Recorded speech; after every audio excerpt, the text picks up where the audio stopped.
बहुत समय पहले की बात है। एक घने जंगल में एक सुंदर गौरी चिड़िया रहती थी। गौरी का रंग सफेद था और उसकी चहचहाट इतनी मधुर थी कि पूरा जंगल उसकी आवाज सुनने के लिए बेताब रहता। उसी जंगल में एक चालाक और धूर्त कालू कौवा भी रहता था। गौरी चिड़िया दिन भर मेहनत करके अपने लिए खाना इकट्ठा करती और अपने घोंसले में रखती। वहीं कालू कौवा आलसी था और हमेशा दूसरों के खाने पर नजर रखता। वह सोचता, क्यों मेहनत करूं जब मैं दूसरों से खाना छीन सकता हूँ। एक दिन कालू कौवे ने देखा कि गौरी चिड़िया मीठे मीठे आम खा रही है। कौवे के मुंह में पानी आ गया। उसने सोचा, अगर मैं इसे बेवकूफ बना दूं तो मैं भी मीठे आम खा सकता हूँ। कालू कौवा फौरन गौरी के पास गया और मीठी मीठी बात करने लगा। गौरी बहन, तुम कितनी सुंदर हो और तुम्हारी आवाज तो जैसे मधुर संगीत है। क्या मैं तुम्हारे साथ दोस्ती कर सकता हूँ? गौरी चिड़िया सरल और दयालु थी। उसने कहा, बिल्कुल, दोस्ती से बढ़कर कुछ नहीं होता। अब कौवा रोज गौरी के पास आता और उसकी बातें सुनकर उसके साथ फल खाता। धीरे धीरे कौवे की नीयत और खराब हो गई। उसने सोचा, क्यों न मैं गौरी के सारे फल छीन लूं। एक दिन जब गौरी चिड़िया जंगल से खाना लेने गई थी, तभी कौवे ने उसके घोंसले में रखा सारा खाना चुरा लिया और उड़ गया।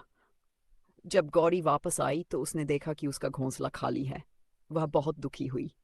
गौरी ने सोचा, मुझे अपनी अक्ल से काम लेना होगा। अगले दिन गौरी ने एक तरकीब सोची। उसने एक बड़ा और रसदार आम तोड़कर लाया और उसे अपने घोंसले में रख दिया। फिर जानबूझकर तेज आवाज में बोलने लगी, अरे वाह, ये आम कितना मीठा है। मैंने ऐसा स्वादिष्ट फल पहले कभी नहीं खाया। कौवे ने यह सुना तो उसके मुंह में पानी आ गया। वह फौरन गौरी के घोंसले के पास पहुंचा और बोला, गौरी बहन, क्या मैं भी वह मीठा आम खा सकता हूँ? गौरी ने मुस्कुराकर कहा, बिल्कुल, लेकिन आम का स्वाद सिर्फ वही जान सकता है जो ईमानदार और मेहनती हो। कौवा शर्मिंदा हो गया। उसने सोचा, मैंने अपनी दोस्त के साथ विश्वासघात किया, अब मैं उससे माफी मांगूंगा। कौवा फौरन गौरी के सामने हाथ जोड़कर खड़ा हो गया और बोला, माफ करना गौरी बहन, मैंने तुम्हारे साथ बहुत बुरा किया। अब से मैं ईमानदारी से मेहनत करूंगा और तुम्हारा सच्चा दोस्त बनूंगा। गौरी ने उसे माफ कर दिया और कहा, सच्ची दोस्ती हमेशा ईमानदारी और मेहनत से मजबूत होती है। उस दिन के बाद से कौवा और गौरी सच्चे दोस्त बन गए और हमेशा मिलकर मेहनत करने लगे। बहुत समय पहले की बात है। एक जंगल में गौरी नाम की एक सफेद चिड़िया रहती थी। वह बहुत सुंदर और मीठी आवाज में गाने वाली थी। उसी जंगल में एक कौवा भी रहता था जो बहुत चालाक और धूर्त था। गौरी चिड़िया रोज सुबह उठकर दूर दूर जाती और मीठे मीठे फल खाकर लौट आती। उसकी सुंदरता और मीठे गाने से पूरा जंगल मंत्रमुग्ध हो जाता। एक दिन कौवे ने सोचा, यदि मैं इस चिड़िया को बेवकूफ बना दूं और इसके खाए हुए मीठे फलों का स्वाद मैं भी चखूं तो कितना अच्छा होगा। एक दिन कौवा गौरी के पास गया और बोला, गौरी बहन, तुम रोज रोज इतनी मेहनत करके दूर दूर से मीठे फल लाती हो। मैं तुम्हारी मदद कर सकता हूँ। हम दोनों मिलकर फल लाते हैं और साथ में खाते हैं। क्या तुम मेरी बात मानोगी? गौरी चिड़िया को कौवे की बात पर विश्वास हो गया और उसने खुशी खुशी हाँ कर दी। अगले दिन दोनों साथ निकले, लेकिन जैसे ही गौरी चिड़िया पेड़ से फल तोड़कर नीचे गिराती, कौवा उसे खाकर उड़ जाता और गौरी के लिए कुछ नहीं छोड़ता। ये रोज रोज होने लगा। गौरी चिड़िया को बहुत दुख हुआ, लेकिन उसने कुछ नहीं कहा। एक दिन गौरी चिड़िया ने सोचा, अब मैं कौवे को सबक सिखाऊंगी। अगले दिन उसने एक जहरीला फल लाकर कौवे के सामने डाल दिया। कौवा बिना सोचे समझे उसे खा गया और उसकी तबीयत खराब हो गई।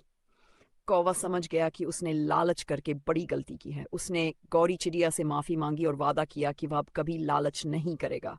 गौरी ने उसे माफ कर दिया और दोनों दोस्त एक घने जंगल में एक सुंदर सी गौरी चिड़िया रहती थी। वह बहुत दयालु और मेहनती थी। वहीं एक पेड़ पर कालू कौवा भी रहता जो बहुत चालाक और आलसी था। एक दिन सर्दी के मौसम की शुरुआत हो रही थी। गौरी चिड़िया ने सोचा, मुझे ठंड के लिए अपना घोंसला ठीक कर लेना चाहिए और खाने पीने का इंतजाम कर लेना चाहिए। वह दिन रात मेहनत करके अपने घोंसले को मजबूत बनाने लगी और खाने के लिए अनाज के दाने इकट्ठे करने लगी। कालू कौवा उसे देखकर हंसता और मजाक उड़ाता, अरे गौरी, इतनी मेहनत क्यों कर रही हो? जंगल में तो बहुत खाना पड़ा है, आराम से खाओ और मस्त रहो।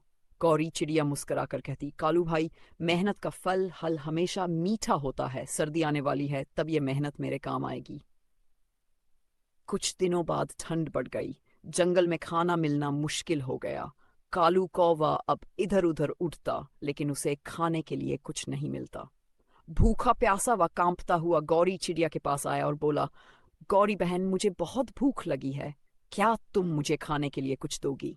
गौरी चिड़िया को दया आ गई। उसने कहा, देखो कालू भाई, अगर तुमने भी मेहनत की होती तो आज तुम्हें परेशानी नहीं होती, लेकिन मैं तुम्हें भूखा नहीं देख सकती। आओ मेरे पास बैठो और कुछ खा लो। कालू कौवे को अपनी गलती का एहसास हुआ। उसने सोचा, अगली बार से मैं ही मेहनत करूंगा और अपनी जरूरतों का खुद ख्याल रखूंगा। गौरी चिड़िया और कौवा। एक समय की बात है, एक घने जंगल में गौरी नाम की एक सुंदर सफेद चिड़िया रहती थी।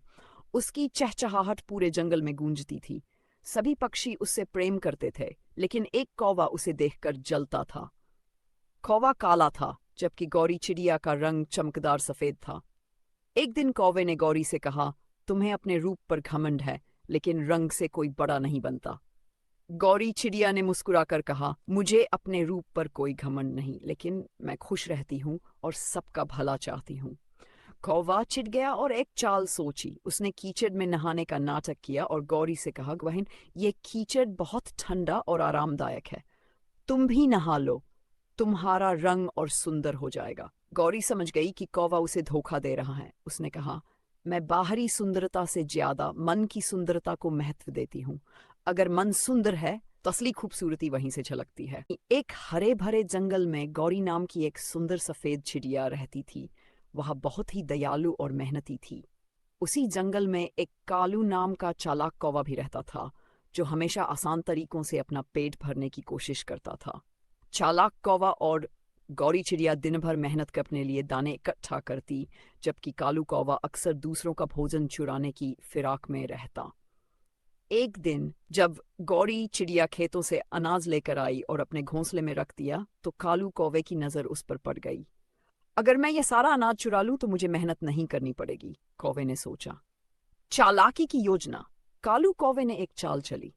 वह गौरी चिड़िया के पास जाकर बोला, बहन, तुम तो बहुत मेहनती हो, लेकिन क्या तुम जानती हो कि तुम्हारा अनाज जादुई हो सकता है? गौरी चिड़िया चौंक गई। जादुई? वह कैसे? अगर तुम इसे नदी में धोकर लाओ तो यह 2 गुना हो जाएगा। कौवे ने झूठ बोला। भोली गौरी चिड़िया उसकी बातों में आ गई और अपना अनाज नदी में धोने चली गई। जैसे ही वह गई, कालू कौवे ने सारा अनाज उठा लिया और उड़ गया।